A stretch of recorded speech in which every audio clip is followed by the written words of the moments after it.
빌립보 가이사랴라는 지방에서 말씀을 전하고 있었어요. 그런데 예수님은요, 이 사람들에게 중요한 가르침을 주고 싶었습니다. 그래서 제자들에게 이렇게 물었어요. 사람들이 나를 누구라고 하느냐? 예, 예수님.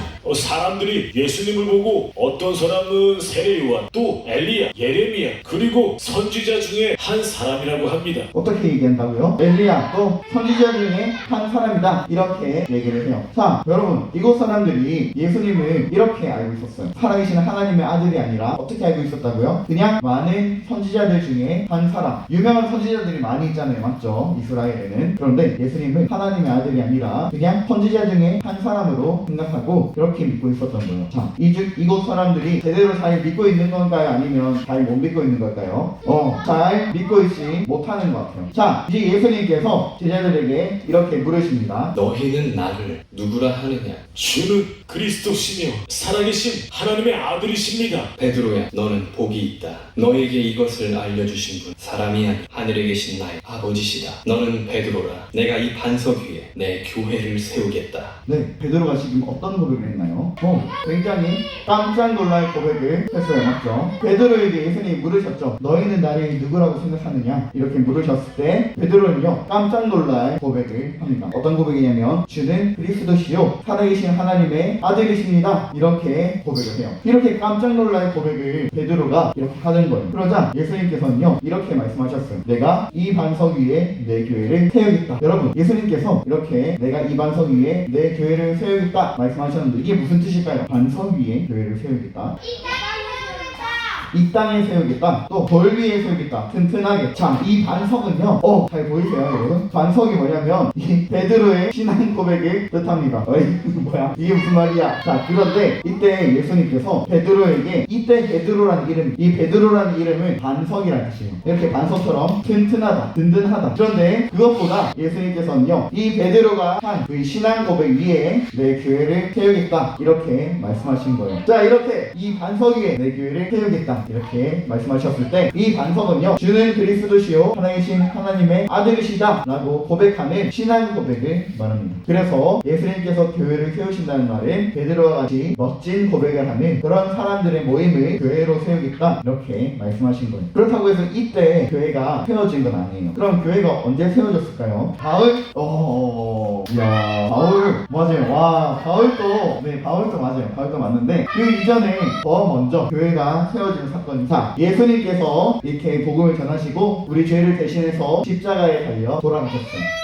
그리고 나서 예수님께서 십자가에 달려 돌아가시고 나서 3일 만에 부활하셨어요. 그리고 나서 제자들과 40일 동안 계시면서 여러가지 천국 복음을 말씀하시면서 이렇게 말씀하십니다. 이제 내가 하늘로 올라갈 건데 너희에게 나를 대신해서 너희와 함께 해줄 보혜사 성령님을 보내주겠다, 이렇게 말씀하신 거예요. 누구를 보내신다고요? 성령님, 보혜사 성령님을 보내주겠다, 이렇게 말씀하시고 예수님께서는 하늘로 올라가십니다. 제자들은 이 약속을 굳게 믿었어요. 그리고 그날부터 함께 모여서 열심히 기도하기 시작했습니다. 그런데 이때 제자들이 열심히 기도하던 중에 어떤 일이 생겨났나요? 네, 머리 위에 불이 이렇게 불같이 갈라지는 것이 머리 위에 생겼다, 이렇게 말하고 있어요. 이렇게 성령께서 임하시자 이 사람들은요, 온갖 방언으로 말하면서 성령으로 충만해졌습니다. 그리고 나서 이렇게 성령이 임하시니까요, 이 마음 가운데 어떤 마음이 드냐면 이 하나님의 말씀, 하나님의 복음을 많은 이웃들에게 전해야겠다, 이런 마음이 들었어요. 그래서 밖으로 나가서 많은 사람들에게 복음을 증거하며 전파했어요.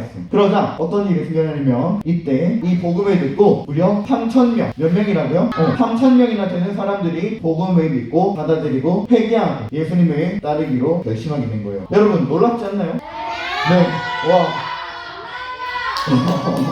자, 그래서 이때부터 하나님의 교회가 시작되게 되었습니다. 예수님을 주로 믿고 고백하고 그리고 예수님을 믿기로 작정한 사람들이 생겨나기 시작하자 교회가 점점 계속해서 생겨나. 네, 그런데 성경은요, 이때 교회를요, 뭐라고 말하고 있나요? 한번 읽어볼까요? 시작! 이와 같이 우리 많은 사람이 그리스도 안에서 한 몸이 되어 서로 지체가 되었느니라. 로마서 12장 5절 말씀. 아멘. 자, 여러분, 성경에서는요, 교회를 그리스도의 몸이라고 표현해요. 성경에는 교회를 표현하는 정말 많은 말씀들이 있어요. 그런데요, 첫 번째로 우리가 살펴볼 건 교회가 그리스도의 몸이라고 표현합니다. 로마서 12장 5절 우리가 방금 읽은 말씀에는요, 우리가 그리스도 안에서 한 몸이 되어 서로 지체가 되었다. 이렇게 얘기를 하고 있어요. 예수님을 믿는 사람들은 교회가 예수님의 몸이며 예수님을 믿는 사람들은 그 몸의 다 지체라는 거예요. 자, 여러분, 지체라는 말이 무엇일까요? 이 지체라는 말은 바로 손과 발, 입, 눈, 코, 귀, 몸통, 맞아요. 이렇게 여러 가지 몸을 이루는 것이 바로 지체. 우리가 이렇게 그리스도의 몸으로 부름받았어요. 그리고 이제 우리가 뭐라고요? 한 몸이요, 한 지체가 되었다고 말합니다. 자, 그렇다면 우리의 머리는 누구일까요? 예수 그리스도. 맞아요. 우리의 머리는 바로 예수님이에요. 여러분의 각 몸의 부분들이 머리의 명령을 받아서 움직이듯이 우리 교회도 예수님의 명령에 따라서 움직입니다. 그래서 우리는요, 예수님의 명령에 따라서 움직여야 해요. 그런데 우리는 어떻게 하나요? 첫 번째 그림 어떻게 하고 있나요? 저 아니에요. 네, 거짓말하고 있어요. 맞아요. 저 아니에요 하면서 대들고 거짓말하고 있습니다. 이러면 될까요? 아닐까요? 예수님께서 명령하시는 걸까요? 아닐까요? 네, 아니에요. 저 두 번째 뭐라고 하고 있어요? 이렇게 개인정보가 아니라 욕을 하고 있어요. 욕을. 친구한테 욕하면 될까요? 안 될까요? 친구가 아니라도 다른 사람한테 욕을 하면 될까? 안 되겠죠? 이것은 하나님께서 명령하시는 것이 아니에요. 자, 그 밖에도 여러 가지 악한 것들 많이 있어요. 우리는요, 거짓말하기도 하고 욕하기도 하고 불순종하기도 하고 막 화내기도 해요. 그리고 사람들은 교회도 안 가고 싶어하고 그렇게 하기도 해요. 하지만 이런 것들은 예수님께서 명령하시는 것이 아니에요. 자, 여러분, 이 말을 큰 소리로 한번 따라 읽어볼까요? 시작!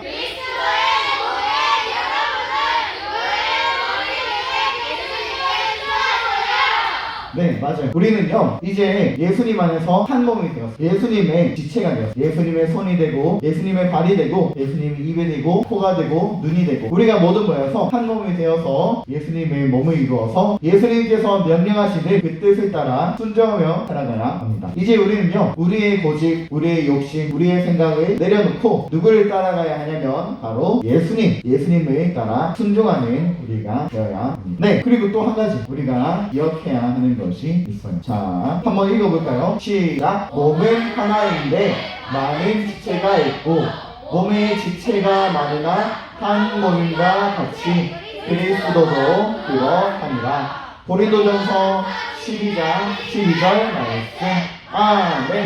맞아요. 우리는요, 이렇게 예수님 안에서 하나가 되었습니다. 그러면요, 우리는 어떻게 해야 되나요? 우리가 한 몸이라고 말해요. 우리가 각 지체라고 말해요. 그러면 우리는 예수님의 명령에 순종하면서 각자 맡은 역할을 다 해야 합니다. 그래서 이것이 바로 교회의 모습이에요. 예수님의 말씀에 순종하고 또 예수님께서 보내주신 선생님의 말씀에 순종하고 그리고 예수님께서 기뻐하시는 일, 예수님께서 살아계시면서 우리에게 보여주셨던 그런 모범들을 이제는 우리가 따라서 실천하며 살아가야 하는 거예요. 이처럼 우리는요, 교회의 머리 대신 예수님께 순종해야 해요. 그리고 예수님께 순종하기 위해 우리는 처음으로 먼저 해야 되냐면 우리의 고집을 내려놓아야 합니다. 그리고요, 우리는요, 이런 하나님의 말씀을 기억해야 해요. 그리고 우리는 이 말씀에 순종해야 합니다. 자, 오늘 여름성경학교를 통해 우리가 예수님의 몸, 우리가 한 몸 된 교회라는 사실을 배웠어요. 교회는 건물이라고 했나요? 아니면 모임이라고 했나요? 네, 모임이라고 했어요. 그리고 성경은 교회를 어떻게 표현한다고 했죠? 한 지체, 한 몸이라고 표현했습니다. 이 사실을 우리 꼭 기억하시고 이번 여름 성경학교 동안 예수님을 닮아가고 예수님의 한 몸이 되어 거룩한 성도로 살아가는 우리 모든 유초등부 친구들 다 되시기를 주님의 이름으로 축복합니다. 네, 같이 한번 기도하도록 하겠습니다. 우리 말씀을 생각하면서 함께 기도합시다. 하나님께서 우리를 교회로 부르셨어요. 그리고 한 몸 된 지체로 부르셨습니다. 이제는 우리가 남이 아니에요. 따로가 아니에요. 그리스도 안에서 하나가 되었어요. 오늘 이 사실을 우리 친구들이 굳게 믿었으면 좋겠어요. 우리 함께 이러한 기도 제목까지도 함께 기도할 건데요. 하나님, 오늘도 우리에게 말씀을 허락해 주셔서 감사합니다. 우리가 이 말씀대로 살아갈 수 있게 해주세요. 우리가 예수님 안에서 한 몸, 한 지체가 되었습니다. 우리가 예수님께서 명령하시는 그 뜻을 따라서 순종하며 살아갈 수 있도록 예수님 우리에게 힘을 주시고 능력을 주시고 지혜를 더하여 주세요. 이러한 기도를 가지고 함께 기도하며 나아가겠습니다. 기도하겠습니다. 사랑해 주시는 하나님 아버지 감사합니다.